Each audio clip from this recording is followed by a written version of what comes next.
वो घर श्मशान है जिसमें प्रभु चर्चा न हो। आज का मानव इतना व्यस्त है कि चाह कर भी भजन के लिए समय नहीं निकाल पाता। ऐसी परिस्थिति में गीता का संदेश कर्ण कुहरों तक पहुंच भर जाए तो परम श्रेय और समृद्धि के संस्कारों का बीजारोपण हो जाता है। श्री परमात्मने नमः। यथार्थ गीता श्रीमद् भगवद गीता अथ नवमोऽध्याय।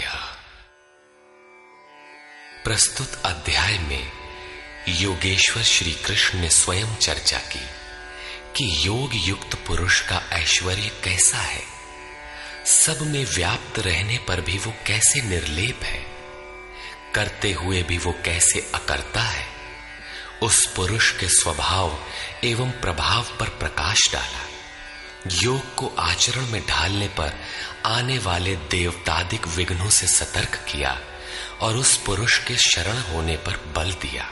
योगेश्वर श्री कृष्ण ने कहा, अर्जुन, असूया अर्थात डाह, ईर्ष्या रहित तेरे लिए मैं इस परम गोपनीय ज्ञान को विज्ञान सहित कहूंगा, अर्थात प्राप्ति के पश्चात महापुरुष की रहनी के साथ कहूंगा कि कैसे वो महापुरुष सर्वत्र एक साथ कर्म करता है, कैसे वो जागृति प्रदान करता है, रथी बनकर आत्मा के साथ कैसे सदैव रहता है। यत् ज्ञात्वा, जिसे साक्षात जानकर तू दुख रूपी संसार से मुक्त हो जाएगा। वो ज्ञान कैसा है, इस पर कहते हैं, विज्ञान से संयुक्त ये ज्ञान सभी विद्याओं का राजा है। विद्या का अर्थ भाषा ज्ञान अथवा शिक्षा नहीं है। विद्या ही का ब्रह्म गति प्रदाया सा विद्या या विमुक्तये। विद्या उसे कहते हैं कि जिसके पास आए उसे उठाकर ब्रह्म पथ पर चलाते हुए मोक्ष प्रदान कर दे। यदि रास्ते में रिद्धियों सिद्धियों अथवा प्रकृति में कहीं उलझ गया तो सिद्ध है कि अविद्या सफल हो गई। वो विद्या नहीं है। ये राज विद्या ऐसी है जो निश्चित कल्याण करने वाली है। ये सभी गोपनीयों का राजा है।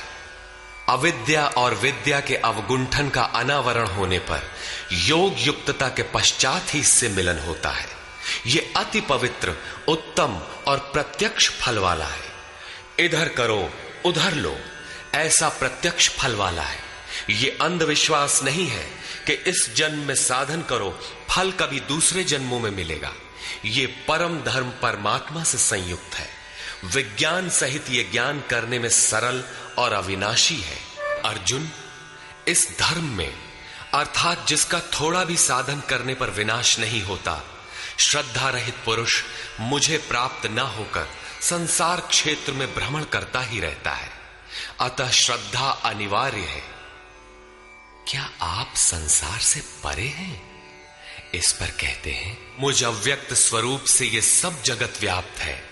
अर्थात मैं जिस स्वरूप में स्थित हूं वो सर्वत्र व्याप्त है। सभी प्राणी मुझ में स्थान पाए हैं, किंतु मैं उनमें स्थित नहीं हूं, क्योंकि मैं अव्यक्त स्वरूप में स्थित हूं। महापुरुष जिस अव्यक्त स्वरूप में स्थित हैं, वहीं से अर्थात शरीर छोड़कर उसी अव्यक्त स्तर से ही बात करते हैं। इसी क्रम में आगे कहते हैं, वस्तुतः सब भूत भी मुझ में स्थित नहीं है, क्योंकि वे मरण धर्मा है, प्रकृति के आश्रित हैं। किंतु मेरे योग माया के ऐश्वर्य को देख कि जीवधारियों को उत्पन्न और पोषण करने वाला मेरा आत्मा भूतों में स्थित नहीं है। मैं आत्म स्वरूप हूं, इसलिए मैं उन भूतों में स्थित नहीं हूं। यही योग का प्रभाव है। इसको स्पष्ट करने के लिए योगेश्वर श्री कृष्ण दृष्टांत देते हैं। जैसे आकाश में ही उत्पन्न होने वाला महान वायु आकाश में सदैव स्थित है, किंतु उसे मलिन नहीं कर पाता, ठीक वैसे ही संपूर्ण भूत मुझ में स्थित है, ऐसा जान। ठीक इसी प्रकार मैं आकाशवत निर्लेप हूं, वे मुझे मलिन नहीं कर पाते। प्रश्न पूरा हुआ। यही योग का प्रभाव है। अब योगी करता क्या है, इस पर कहते हैं, कल्प के विलय काल में सब भूत मेरी प्रकृति अर्थात मेरे स्वभाव को प्राप्त होते हैं और कल्प के आदि में मैं उनको बार बार विसृजामि विशेष रूप से सृजन करता हूं। थे तो वे पहले से, किंतु विकृत थे, उन्हीं को रचता हूं, सजाता हूं। जो अचेत हैं उन्हें जागृत करता हूं, कल्प के लिए प्रेरित करता हूं। कल्प का तात्पर्य है उत्थानोन्मुख परिवर्तन। आसुरी संपद से निकलकर जैसे जैसे पुरुष दैवी संपद में प्रवेश पाता है, यहीं से कल्प का आरंभ है। और जब ईश्वर भाव को प्राप्त हो जाता है, वही कल्प का क्षय है। अपना कर्म पूरा करके कल्प भी विलय हो जाता है। भजन का आरंभ कल्प का आदि है, और भजन की पराकाष्ठा जहां लक्ष्य विदित होता है, कल्प का अंत है। जब ये प्रत्यगात्मा योनियों के कारणभूत राग द्वेषादि से मुक्ति पाकर अपने शाश्वत स्वरूप में स्थिर हो जाए, इसी को श्री कृष्ण कहते हैं कि वो मेरी प्रकृति को प्राप्त होता है। जो महापुरुष प्रकृति का विलय करके स्वरूप में प्रवेश पा गया, उसकी प्रकृति कैसी? क्या उसमें प्रकृति शेष ही है? नहीं। अध्याय 3 के 33वें श्लोक में योगेश्वर श्री कृष्ण कह चुके हैं कि सभी प्राणी अपनी प्रकृति को प्राप्त होते हैं। जैसा उनके ऊपर प्रकृति के गुणों का दबाव है, वैसा करते हैं। और ज्ञानवानपि, प्रत्यक्ष दर्शन के साथ जानकारी वाला ज्ञानी भी अपनी प्रकृति के सदृश चेष्टा करता है। ये पीछे वालों के कल्याण के लिए करता है। पूर्ण ज्ञानी तत्व स्थित महापुरुष की रहनी ही उसकी प्रकृति है। वो अपने इसी स्वभाव में बरतता है। कल्प के क्षय में लोग महापुरुष की इसी रहनी को प्राप्त होते हैं। महापुरुष के इसी कृतित्व पर पुनः प्रकाश डालते हैं। अपनी प्रकृति अर्थात महापुरुष की रहनी स्वीकार करके प्रकृतेर्व शांत, अपने अपने स्वभाव में स्थित प्रकृति के गुणों से परवश हुए इन संपूर्ण भूत समुदाय को मैं बारंबार विसृजाम, विशेष सृजन, विशेष रूप से सजाता हूं। इन्हें अपने स्वरूप की ओर बढ़ने के लिए प्रेरित करता हूं। तब तो आप इस कर्म से बंधे हैं। अध्याय 4 के 9वें श्लोक में योगेश्वर श्री कृष्ण ने कहा था कि महापुरुष की कार्य प्रणाली अलौकिक है। अध्याय 9 के 4थे श्लोक में बताया, मैं अव्यक्त रूप से करता हूं। यहां भी वही कहते हैं, धनंजय, जिन कर्मों को मैं अदृश्य रूप से करता हूं, उसमें मेरी आसक्ति नहीं है। उदासीन के सदृश स्थित रहने वाले मुझ परमात्म स्वरूप को वे कर्म नहीं बांधते, क्योंकि कर्म के परिणाम में जो लक्ष्य मिलता है, उसमें मैं स्थित हूं। इसलिए उन्हें करने के लिए मैं विवश नहीं हूं। ये तो स्वभाव के साथ जुड़ी प्रकृति के कार्यों का प्रश्न था। महापुरुष की रहनी थी, उनकी रचना थी। अब मेरे अध्यास से जो माया रचती है, वो क्या है? वो भी एक कल्प है। अर्जुन, मेरी अध्यक्षता में अर्थात मेरी उपस्थिति में सर्वत्र व्याप्त मेरे अध्यास से ये माया अर्थात त्रिगुणमयी प्रकृति, अष्टधा मूल प्रकृति और चेतन दोनों चराचर सहित जगत को रचती है, जो क्षुद्र कल्प है। और इसी कारण से यह संसार आवागमन के चक्र में घूमता रहता है। प्रकृति का यह क्षुद्र कल्प, जिसमें काल का परिवर्तन है, मेरे अध्यास से प्रकृति ही करती है, मैं नहीं करता। किंतु 7वें श्लोक का कल्प आराधना का संचार एवं पूर्ति पर्यंत मार्गदर्शन वाला कल्प महापुरुष स्वयं करते हैं। एक स्थान पर वे स्वयं करता है जहां वे विशेष रूप से सृजन करते हैं। यहां कर्ता प्रकृति है, जो केवल मेरे आभास से ये क्षणिक परिवर्तन करती है, जिसमें शरीरों का परिवर्तन, काल परिवर्तन, युग परिवर्तन इत्यादि आते हैं। ऐसा व्याप्त प्रभाव होने पर भी मूढ़ लोग मुझे नहीं जानते। यथा संपूर्ण भूतों के महान ईश्वर रूप मेरे परम भाव को न जानने वाले मूढ़ लोग मुझे मनुष्य शरीर के आधार वाला और तुच्छ समझते हैं। संपूर्ण प्राणियों के ईश्वरों का भी जो महान ईश्वर है, उस परम भाव में मैं स्थित हूं, किंतु हूं मनुष्य शरीरधारी। मूढ़ लोग इसे नहीं जानते, वे मुझे मनुष्य कहकर संबोधित करते हैं। उनका दोष भी क्या है? जब वे दृष्टिपात करते हैं तो महापुरुष का शरीर ही तो दिखाई पड़ता है। कैसे वे समझे कि आप महान ईश्वर भाव में स्थित हैं? वे क्यों नहीं देख पाते? इस पर कहते हैं, वे वृथा आशा, अर्थात जो कभी पूर्ण ना हो ऐसी आशा, वृथा कर्म अर्थात बंधनकारी कर्म, वृथा ज्ञान अर्थात जो वस्तुतः अज्ञान है, विचेतसः विशेष रूप से अचेत हुए राक्षसों और असुरों के से मोहित होने वाले स्वभाव को धारण किए होते हैं, अर्थात आसुरी स्वभाव वाले होते हैं। इसलिए मनुष्य समझते हैं असुर और राक्षस मन का एक स्वभाव है, न कि कोई जाति या योनि। आसुरी स्वभाव वाले मुझे नहीं जान पाते, किंतु महात्मा जन मुझे जानते और भजते हैं। हे पार्थ, परंतु दैवी प्रकृति अर्थात दैवी संपत्ति के आश्रित हुए महात्मा जन मुझे सब भूतों का आदिकरण अव्यक्त और अक्षर जानकर अनन्य मन से, अर्थात मन के अंतराल में किसी अन्य को स्थान न देकर केवल मुझ में श्रद्धा रखकर निरंतर मुझे भजते हैं। किस प्रकार भजते हैं? इस पर कहते हैं, वे निरंतर चिंतन के व्रत में अचल रहते हुए मेरे गुणों का चिंतन करते हैं, प्राप्ति के यत्न करते हैं और मुझे बारंबार नमस्कार करते हुए सदैव मुझसे संयुक्त होकर अनन्य भक्ति से मुझे उपासते हैं, अविरल लगे रहते हैं। कौन सी उपासना करते हैं? कैसा है ये कीर्ति ज्ञान? कोई दूसरी उपासना नहीं, वरन वही यज्ञ जिसे विस्तार से बता आए हैं, उसी आराधना को यहां संक्षेप में योगेश्वर श्री कृष्ण दोहरा रहे हैं। उनमें से कोई तो मुझ सर्वव्याप्त विराट परमात्मा को ज्ञान यज्ञ द्वारा यजन करते हैं, अर्थात अपनी लाभ हानि और शक्ति को समझकर इसी नियत कर्म यज्ञ में प्रवृत्त होते हैं।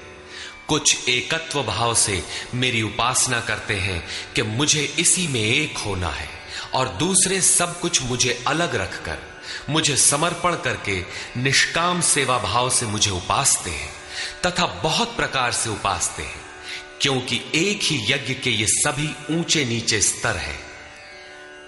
यज्ञ का आरंभ सेवा से ही होता है, किंतु उसका अनुष्ठान होता कैसे है? योगेश्वर श्री कृष्ण कहते हैं, यज्ञ मैं करता हूं। यदि महापुरुष रथी न हो तो यज्ञ पार नहीं लगेगा। उन्हीं के निर्देशन में साधक समझ पाता है कि अब वो किस स्तर पर है, कहां तक पहुंच सका है। वस्तुतः यज्ञ कर्ता कौन है?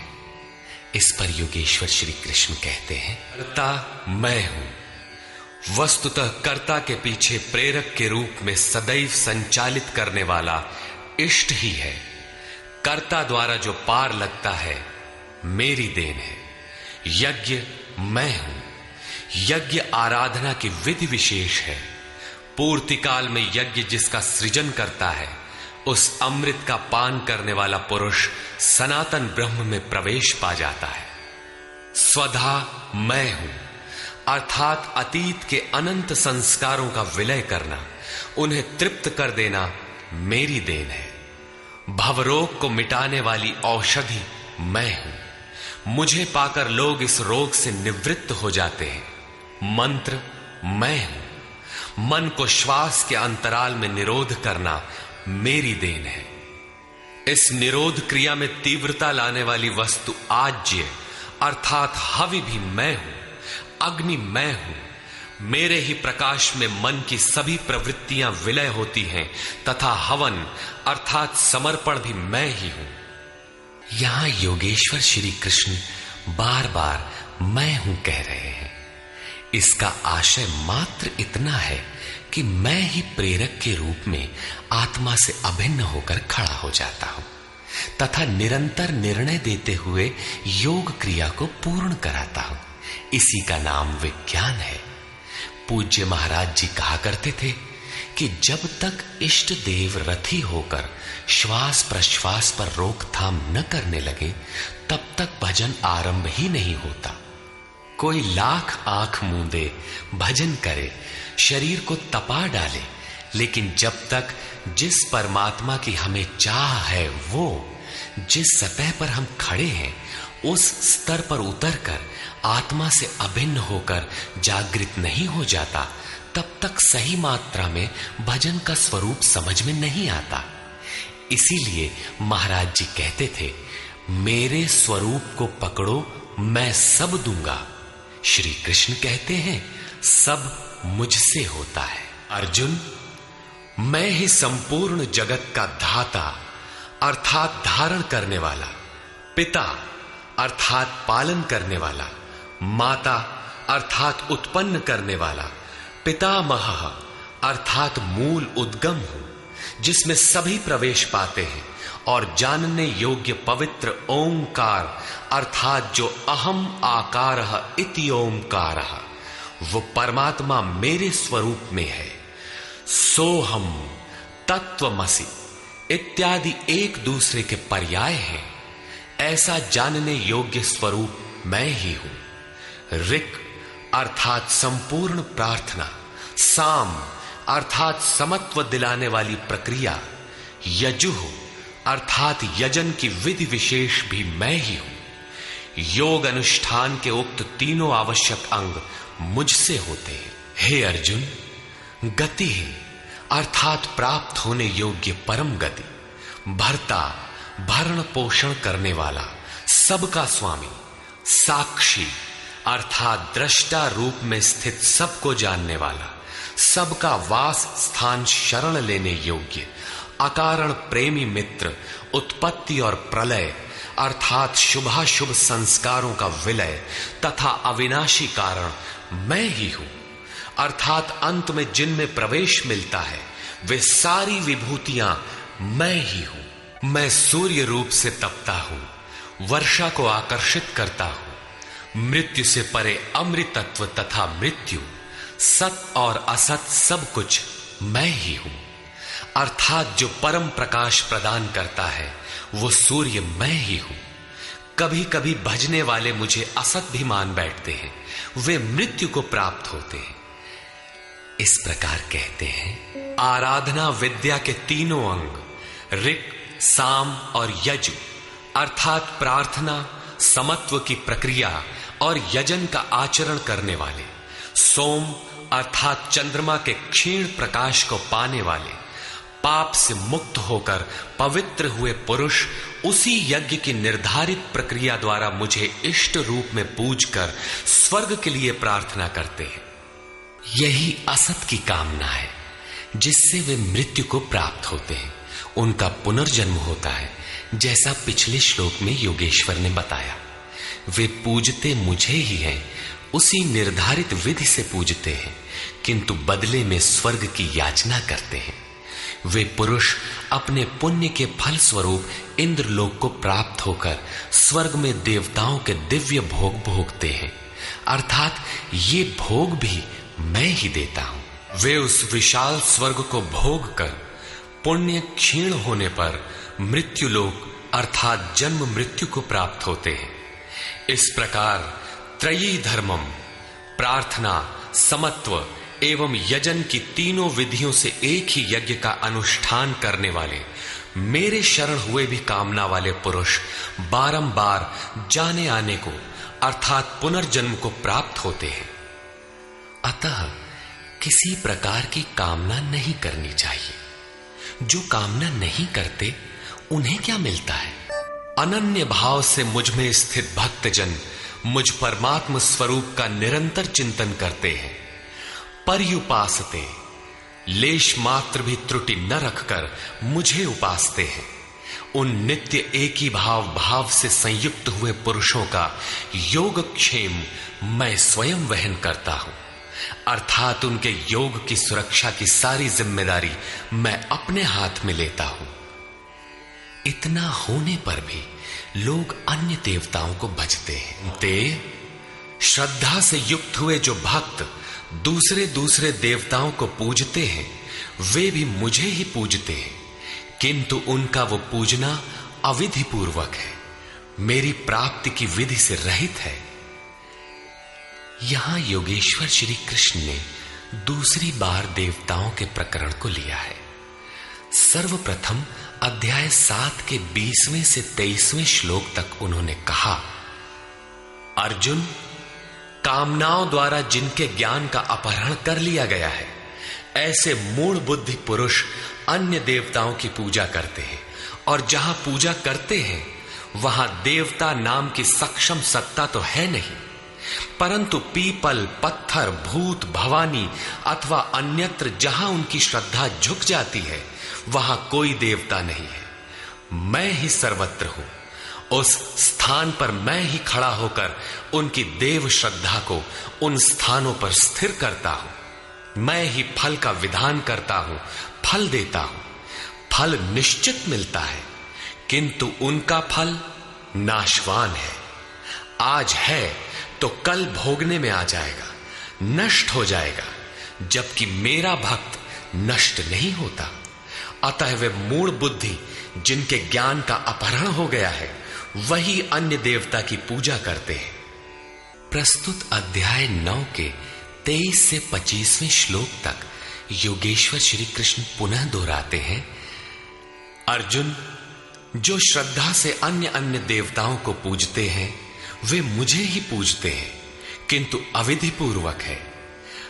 अब प्रश्न उठता है कि जब वे भी प्रकारांतर से आपको ही पूजते हैं और फल भी मिलता ही है, तो दोष क्या है? संपूर्ण यज्ञों का भोक्ता अर्थात यज्ञ जिसमें विलय होते हैं, यज्ञ के परिणाम में जो मिलता है वो मैं हूं और स्वामी भी मैं ही हूं, परंतु वे मुझे तत्व से भली प्रकार नहीं जानते, इसलिए च्यवंती गिरते हैं, अर्थात वे कभी अन्य देवताओं में गिरते हैं और तत्व से जब तक नहीं जानते तब तक कामनाओं से भी गिरते हैं।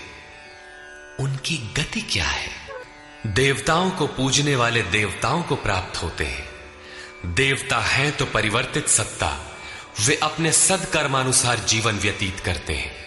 पितरों को पूजने वाले पितरों को प्राप्त होते हैं, अर्थात अतीत में उलझे रहते हैं। भूतों को पूजने वाले भूत होते हैं, शरीर धारण करते हैं, और मेरा भक्त मुझे प्राप्त होता है। वे मेरे साक्षात स्वरूप होते हैं, उनका पतन नहीं होता। इतना ही नहीं, मेरी पूजा का विधान भी सरल है। भक्ति का आरंभ यहीं से है कि पत्र, पुष्प, फल, जल इत्यादि जो कोई मुझे भक्ति पूर्वक अर्पित करता है, मन से प्रयत्न करने वाले उस भक्त का वो सब मैं खाता हूं, अर्थात स्वीकार करता हूं। इसलिए अर्जुन, तू जो कर्म अर्थात यथार्थ कर्म करता है, जो खाता है, जो हवन करता है, समर्पण करता है, दान देता है, मन सहित इंद्रियों को जो मेरे अनुरूप तपाता है, वो सब मुझे अर्पण कर, अर्थात मेरे प्रति समर्पित होकर ये सब कर। समर्पण करने से योग के क्षेत्र की जिम्मेदारी मैं ले लूंगा। इस प्रकार सर्वस्व के न्यास संन्यास योग से युक्त हुआ तू शुभाशुभ फलदाता कर्मों के बंधन से मुक्त होकर मुझे प्राप्त होगा।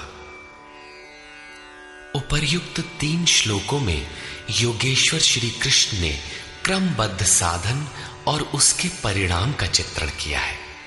पहले पत्र, पुष्प, फल, जल का पूर्ण श्रद्धा से अर्पण, दूसरे समर्पित होकर कर्म का आचरण, और तीसरे पूर्ण समर्पण के साथ सर्वस्व का त्याग। इनके द्वारा कर्म बंधन से विमुक्त अर्थात विशेष रूप से मुक्त हो जाएगा। मुक्ति से मिलेगा क्या? बताया, मुझे प्राप्त होगा। यहां मुक्ति और प्राप्ति एक दूसरे के पूरक है। आपकी प्राप्ति ही मुक्ति है, तो उससे लाभ? इस पर कहते हैं, सृष्टि में न मेरा कोई प्रिय है और न अप्रिय है, किंतु जो अनन्य भक्त है वो मुझ में है और मैं उसमें हूं। यही मेरा एकमात्र रिश्ता है, उसमें परिपूर्ण हो जाता हूं। मुझ में और उसमें कोई अंतर नहीं रह जाता। तब तो बहुत भाग्यशाली लोग ही भजन करते होंगे। भजन करने का अधिकार किसे है? इस पर योगेश्वर श्री कृष्ण कहते हैं, यदि अत्यंत दुराचारी भी अनन्य भाव से अर्थात अन्य धन न मेरे सिवाय किसी अन्य वस्तु या देवता को न भजकर केवल मुझे ही निरंतर भजता है, वो साधु ही मानने योग्य है। अभी वो साधु हुआ नहीं है, किंतु उसके हो जाने में संदेह भी नहीं है, क्योंकि वो यथार्थ निश्चय से लग गया है। अतः भजन आप भी कर सकते हैं, बशर्ते कि आप मनुष्य हो, क्योंकि मनुष्य ही यथार्थ निश्चय वाला है। गीता पापियों का उद्धार करती है और वो पथिक भजन के प्रभाव से वो दुराचारी भी शीघ्र ही धर्मात्मा हो जाता है, परम धर्म परमात्मा से संयुक्त हो जाता है तथा सदैव रहने वाली परम शांति को प्राप्त होता है। कौन्तेय, तो निश्चय पूर्वक सत्य जान कि मेरा भक्त कभी नष्ट नहीं होता। यदि एक जन्म में पार नहीं लगा तो अगले जन्मों में भी वही साधन करके शीघ्र ही परम शांति को प्राप्त होता है। अतः सदाचारी दुराचारी सभी को भजन करने का अधिकार है। इतना ही नहीं, अपितु पार्थ, स्त्री, वैश्य, शूद्रादि तथा जो कोई पाप योनि वाले भी हों, वे सभी मेरे आश्रित होकर परम गति को प्राप्त होते हैं। अतः ये गीता मनुष्य मात्र के लिए है, चाहे वो कुछ भी करता हो, कहीं भी पैदा हुआ हो, सबके लिए ये एक समान कल्याण का उपदेश करती है। गीता सार्वभौम है। पाप योनि अध्याय 16 के 7वें से 21वें श्लोक तक आसुरी वृत्ति के लक्षणों के अंतर्गत भगवान ने बताया कि जो शास्त्र विधि का त्याग कर नाम मात्र के यज्ञों द्वारा दंभ से यजन करते हैं, वे नरों में अधम है। यज्ञ है नहीं किंतु नाम दे रखा है और दंभ से यजन करता है, वो क्रूर कर्मी और पापाचारी अर्थात पाप योनि है। वैश्य शूद्र भगवत पथ की सीढ़ियां हैं। स्त्रियों के प्रति कभी सम्मान कभी हीनता की भावना रही है, किंतु योग प्रक्रिया में स्त्री और पुरुष दोनों का समान ही प्रवेश है। फिर तो ब्राह्मण तथा राजर्षि क्षत्रिय श्रेणी के भक्तों के लिए कहना ही क्या है। ब्राह्मण एक अवस्था विशेष है जिसमें ब्रह्म में प्रवेश दिला देने वाली सारी योग्यताएं विद्यमान है। शांति, आर्जव, अनुभवी, उपलब्धि, ध्यान और इष्ट के निर्देशन पर जिसमें चलने की क्षमता है, यही ब्राह्मण की अवस्था है। राजर्षि क्षत्रिय में रिद्धियों सिद्धियों का संचार, शौर्य, स्वामी भाव, पीछे न हटने का स्वभाव रहता है। इस योग स्तर पर पहुंचे हुए योगी तो पार होते ही हैं, उनके लिए क्या कहना है। अतः अर्जुन, तू सुख रहित क्षण भंगुर इस मनुष्य शरीर को प्राप्त होकर मेरा ही भजन कर। इस नश्वर शरीर के ममत्व पोषण में समय नष्ट न कर। अतः वे भजन की धारणा पर प्रोत्साहन देते हैं। अर्जुन, मेरे में ही मन वाला हो, सिवाय मेरे दूसरे भाव मन में ना आने पाए। मेरा अनन्य भक्त हो, अनवरत चिंतन में लग, श्रद्धा सहित मेरा ही निरंतर पूजन कर और मेरे को ही नमस्कार कर। इस प्रकार मेरे शरण हुआ, आत्मा को मुझ में एक ही भाव से स्थित कर, तो मुझे ही प्राप्त होगा, अर्थात मेरे साथ एकता प्राप्त करेगा। निष्कर्ष, इस अध्याय के आरंभ में श्री कृष्ण ने कहा, अर्जुन, तुझ दोष रहित भक्त के लिए मैं इस ज्ञान को विज्ञान सहित कहूंगा, जिसे जानकर कुछ भी जानना शेष नहीं रहेगा। इसे जानकर तू संसार बंधन से छूट जाएगा। यह ज्ञान संपूर्ण विद्याओं का राजा है। विद्या वह है जो परब्रह्म में प्रवेश दिलाए। यह ज्ञान उसका भी राजा है, अर्थात निश्चित कल्याण करने वाला है। यह संपूर्ण गोपनीयों का भी राजा है। गोपनीय वस्तु को भी प्रत्यक्ष कराने वाला है। यह प्रत्यक्ष फल वाला, साधन करने में सुगम और अविनाशी है। इसका थोड़ा भी साधन आपसे पार लग जाए तो इसका कभी नाश नहीं होता, वरन इसके प्रभाव से वह परम श्रेय तक पहुंच जाता है। किंतु इसमें एक शर्त है, श्रद्धा विहीन पुरुष परम गति को प्राप्त न होकर संसार चक्र में भटकता है। योगेश्वर श्री कृष्ण ने योग के ऐश्वर्य पर भी प्रकाश डाला। दुख के संयोग का वियोग ही योग है, अर्थात जो संसार के संयोग वियोग से सर्वथा रहित है उसका नाम योग है। परम तत्व परमात्मा के मिलन का नाम योग है। परमात्मा की प्राप्ति ही योग की पराकाष्ठा है। जो इसमें प्रवेश पा गया उस योगी के प्रभाव को देख कि संपूर्ण भूतों का स्वामी और जीवधारियों का पोषण करने वाला होने पर भी मेरा आत्मा उन भूतों में स्थित नहीं है। मैं आत्म स्वरूप में स्थित हूं, वही हूं जैसे आकाश से उत्पन्न सर्वत्र विचरने वाला वायु आकाश में ही स्थित है किंतु उसे मलिन नहीं कर पाता। उसी प्रकार संपूर्ण भूत मुझ में स्थित है, लेकिन मैं उनमें लिप्त नहीं हूं। अर्जुन, कल्प के आदि में मैं भूतों को विशेष प्रकार से रचता हूं, सजाता हूं और कल्प के पूर्ति काल में संपूर्ण भूत मेरी प्रकृति को अर्थात योगारूढ़ महापुरुष की रहनी को, उनके अव्यक्त भाव को प्राप्त होते हैं। यद्यपि महापुरुष प्रकृति से परे हैं, किंतु प्राप्ति के पश्चात स्वभाव अर्थात स्वयं में स्थित रहते हुए लोक संग्रह के लिए जो कार्य करता है वह उसकी एक रहनी है। इसी रहनी के कार्यकलाप को उस महापुरुष की प्रकृति कहकर संबोधित किया गया है। एक रचयिता तो मैं हूं जो भूतों को कल्प के लिए प्रेरित करता हूं, और दूसरी रचयिता त्रिगुणमयी प्रकृति है जो मेरे अध्यास से चराचर सहित भूतों को रचती है। यह भी एक कल्प है जिसमें शरीर परिवर्तन, स्वभाव परिवर्तन और काल परिवर्तन निहित है। इस प्रकार कल्प दो प्रकार के हैं। एक तो वस्तु का, शरीर और काल का परिवर्तन कल्प है। यह परिवर्तन प्रकृति ही मेरे आभास से करती है, किंतु इससे महान कल्प जो आत्मा को निर्मल स्वरूप प्रदान करता है उसका श्रृंगार महापुरुष करते हैं। वे अचेत भूतों को सचेत करते हैं। भजन का आदि ही इस कल्प का आरंभ है और भजन की पराकाष्ठा कल्प का अंत है। जब यह कल्प भवरोग से पूर्ण निरोग बनाकर शाश्वत ब्रह्म में प्रवेश अर्थात स्थिति दिला देता है, उस प्रवेश काल में योगी मेरी रहनी और मेरे स्वरूप को प्राप्त होता है। प्राप्ति के पश्चात महापुरुष की रहनी ही उसकी प्रकृति है।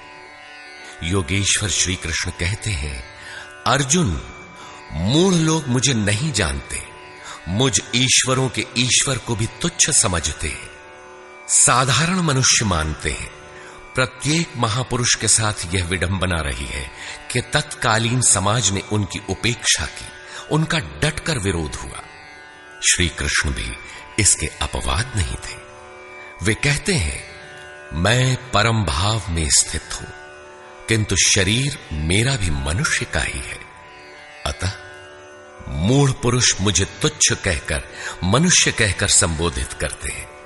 ऐसे लोग व्यर्थ आशा वाले, व्यर्थ कर्म वाले, व्यर्थ ज्ञान वाले हैं कि कुछ भी करें और कह दें कि हम तो कामना नहीं करते, हो गए निष्काम कर्मयोगी। वे आसुरी स्वभाव वाले मुझे नहीं परख पाते, किंतु दैवी संपत्ति को प्राप्त जन अनन्य भाव से मेरा ध्यान करते हैं, मेरे गुणों का निरंतर चिंतन करते हैं। अनन्य उपासना अर्थात यज्ञार्थ कर्म के दो ही मार्ग हैं। पहला है ज्ञान मार्ग अर्थात अपने भरोसे, अपनी शक्ति को समझकर उसी नियत कर्म में प्रवृत्त होना, और दूसरी विधि स्वामी सेवक भावना की है, जिसमें सद्गुरु के प्रति समर्पित होकर वही कर्म किया जाता है। इन्हीं दो दृष्टियों से लोग मुझे उपासते हैं, किंतु उनके द्वारा जो पार लगता है वह यज्ञ, वह हवन, वह कर्ता, श्रद्धा और औषधि जिससे भावरोग की चिकित्सा होती है, मैं ही हूं। अंत में जो गति प्राप्त होती है वह गति भी मैं ही हूं। इसी यज्ञ को लोग त्रैविद्या, प्रार्थना, यजन और समत्व दिलाने वाली विधियों से संपादित करते हैं, किंतु बदले में स्वर्ग की कामना करते हैं, तो मैं स्वर्ग भी देता हूं। उसके स्वभाव से वे इंद्र पद प्राप्त कर लेते हैं, दीर्घ काल तक उसे भोगते हैं, किंतु पुण्य क्षीण होने पर वे पुनर्जन्म को प्राप्त होते हैं। उनकी क्रिया सही थी, किंतु भोगों की कामना रहने पर पुनर्जन्म पाते हैं। अतः भोगों की कामना नहीं करनी चाहिए। जो अनन्य भाव से, अर्थात मेरे सिवाय दूसरा है ही नहीं, ऐसे भाव से जो निरंतर मेरा चिंतन करते हैं, लेश मात्र भी त्रुटि न रह जाए, ऐसे जो भजते हैं, उनके योग की सुरक्षा का भार मैं अपने हाथ में ले लेता हूं। इतना होने पर भी कुछ लोग अन्य देवताओं की पूजा करते हैं। वे भी मेरी ही पूजा करते हैं, किंतु वह मेरी प्राप्ति की विधि नहीं है। वे संपूर्ण यज्ञों के भोक्ता के रूप में मुझे नहीं जानते, अर्थात उनकी पूजा के परिणाम में मैं नहीं मिलता, इसीलिए उनका पतन हो जाता है। वे देवता, भूत अथवा पितरों के कल्पित रूप में निवास करते हैं, जबकि मेरा भक्त साक्षात मुझ में निवास करता है, मेरा ही स्वरूप हो जाता है। योगेश्वर श्री कृष्ण ने इस यज्ञार्थ कर्म को अत्यंत सुगम बताया कि कोई फल, फूल या जो भी श्रद्धा से देता है, उसे मैं स्वीकार करता हूं। अतः अर्जुन, तू जो कुछ आराधना करता है मुझे समर्पित कर। जब सर्वस्व का न्यास हो जाएगा, तब योग से युक्त हुआ तू कर्मों के बंधन से मुक्त हो जाएगा, और वह मुक्ति मेरा ही स्वरूप है। दुनिया में सब प्राणी मेरे ही हैं। किसी भी प्राणी से न मुझे प्रेम है न द्वेष, मैं तटस्थ हूं। किंतु जो मेरा अनन्य भक्त है, मैं उसमें हूं, वो मुझ में है। अत्यंत दुराचारी, जघन्यतम पापी ही कोई क्यों ना हो, फिर भी अनन्य श्रद्धा भक्ति से मुझे भजता है, तो वह साधु मानने योग्य है। उसका निश्चय स्थिर है, तो वह शीघ्र ही परम से संयुक्त हो जाता है और सदा रहने वाली परम शांति को प्राप्त होता है। यहां श्री कृष्ण ने स्पष्ट किया कि धार्मिक कौन है। सृष्टि में जन्म लेने वाला कोई भी प्राणी अनन्य भाव से एक परमात्मा को भजता है, उसका चिंतन करता है, तो वह शीघ्र ही धार्मिक हो जाता है। अतः धार्मिक वह है जो एक परमात्मा का सुमिरन करता है। अंत में आश्वासन देते हैं, अर्जुन, मेरा भक्त कभी नष्ट नहीं होता। कोई शूद्र हो, नीच हो, आदिवासी हो या अनादिवासी या कुछ भी नामधारी हो, पुरुष अथवा स्त्री हो, अथवा पाप योनि तिर्यक योनि वाला भी जो हो, मेरी शरण होकर परम श्रेय को प्राप्त होता है। इसलिए अर्जुन, सुख रहित क्षण भंगुर किंतु दुर्लभ मनुष्य शरीर को पाकर मेरा भजन कर। फिर तो जो ब्रह्म में प्रवेश दिलाने वाली योग्यताओं से युक्त है, उस ब्राह्मण तथा जो राजर्षित्व के स्तर से भजने वाला है, ऐसे योगी के लिए कहना ही क्या है, वह तो पार ही है। अतः अर्जुन, निरंतर मुझ में मन वाला हो, निरंतर नमस्कार कर। इस प्रकार मेरी शरण में हुआ तू मुझे ही प्राप्त होगा, जहां से पीछे लौटकर नहीं आना पड़ता। प्रस्तुत अध्याय में उस विद्या पर प्रकाश डाला गया जिसे श्री कृष्ण स्वयं जागृत करते हैं। यह राज विद्या है जो एक बार जागृत होने पर निश्चित कल्याण करती है। इस प्रकार श्रीमद् भगवद गीता के भाष्य यथार्थ गीता का 9वां अध्याय पूर्ण होता है। हरि ओम।